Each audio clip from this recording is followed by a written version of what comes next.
The Synth ships were created for the first series of Star Trek Picard and are pretty unique among Starfleet designs, not only for their look but their role.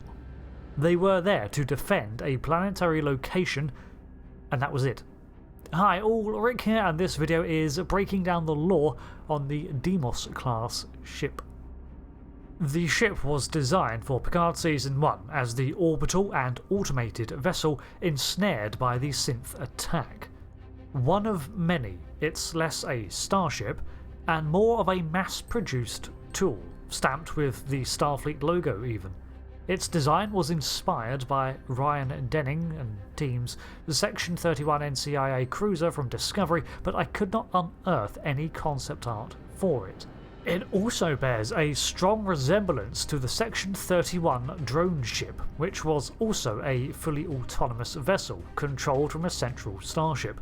Suffice to say, inspirations seem to be in whittling down the size of the ship to reflect the minimal systems within it and the absence of crew amenities. It sits somewhere between a starship and a fighter craft, with a strong drone inspiration. The original attack on Mars had been a lot more overt, with it being a Romulan attack from the outset, and some concepts exist for the original Romulan starships that would have been razing Mars. But then the synth element of the plot was introduced, and the vessels swapped out for a similar design, the Starfleet Deimos Synth ship. Meanwhile, the Romulan vessel was reused as part of the Tal Shiar fleet. Mars has been a hub for Starfleet shipbuilding for a long time, since even before its settling around 2103. The Utopia Planitia construction yard was an orbital facility in 2069, but did not become the main construction site until around the mid-23rd century, replacing the San Francisco fleet yards. Because of its importance to the Federation, it was always protected by its own defensive assets, such as the Mars Defense Perimeter Fleet. This consisted of a squadron of smaller interceptor vessels that were frankly very underpowered, but also unmanned. This was merely a stopgap measure, designed to intercept and hold an aggressor at bay while an actual force could marshal to meet any danger. Considering Sol was the home system of Starfleet, there were often ships nearby. Still, the Federation learned its lesson in 2367 when a Borg cube made its way to the Sol system and easily dispatched the entire interception force. With the Dominion War beginning not long after, Starfleet amps up its security in the system, conscious now of the threats and the need to protect their largest shipyard with more than simple interceptors. It's a good reflection of how Starfleet changed from the 60s through to the war to Picard, with them starting overextended, then becoming almost too defensive.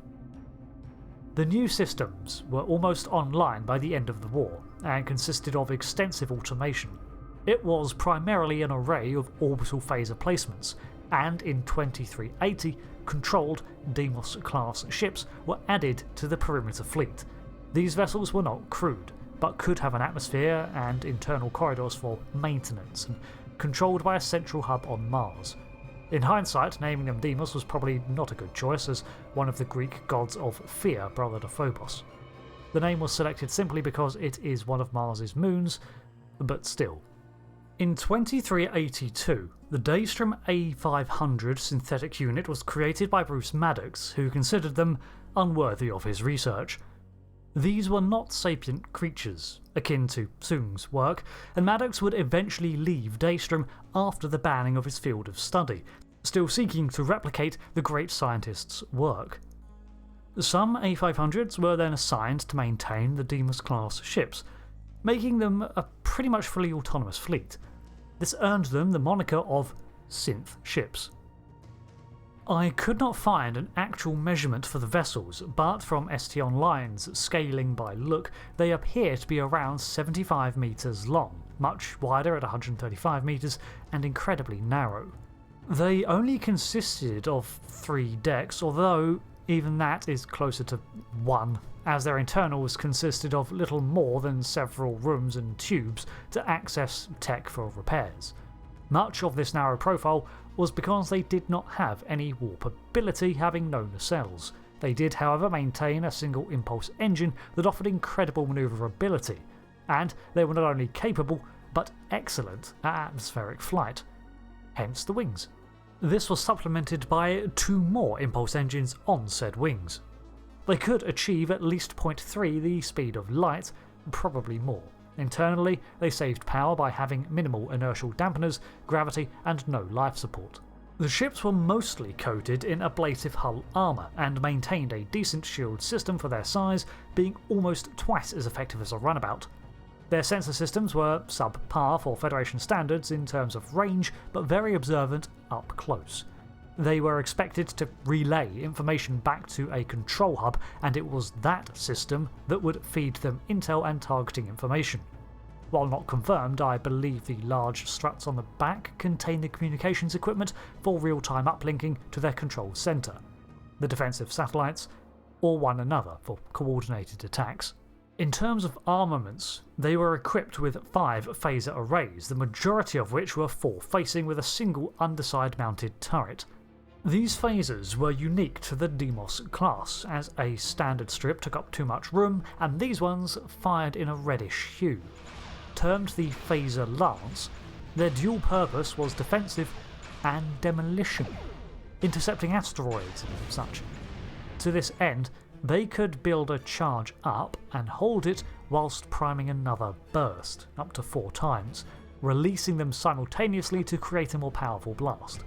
Additionally, they contained a small payload of photon torpedoes and a single underslung 4 launcher.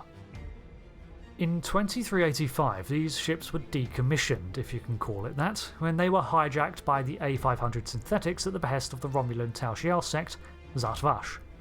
Those that were not destroyed were disconnected and stored for investigation, but Starfleet was unable to ascertain why the A500s attacked.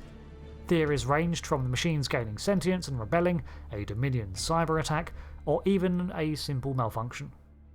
In the universe of Star Trek Online, which is separate from the shows, the Deimos class was eventually reintroduced after the uncovering of Tal Shiar involvement, except they were overhauled to support a crew of 2 or more.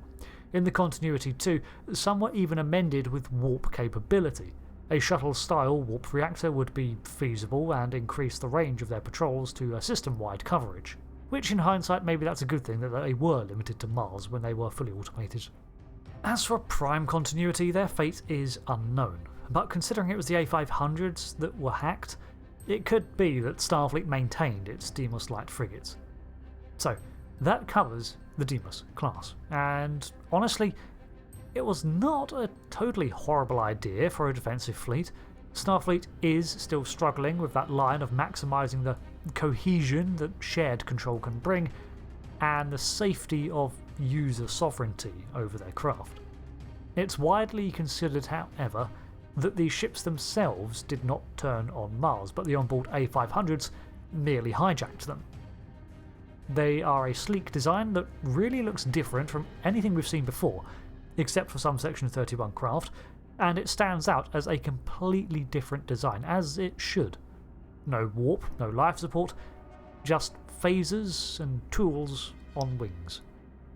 Thanks for watching this breakdown of the Deimos class. I've been Rick, and I'll see you later for another lore video. Until then, goodbye.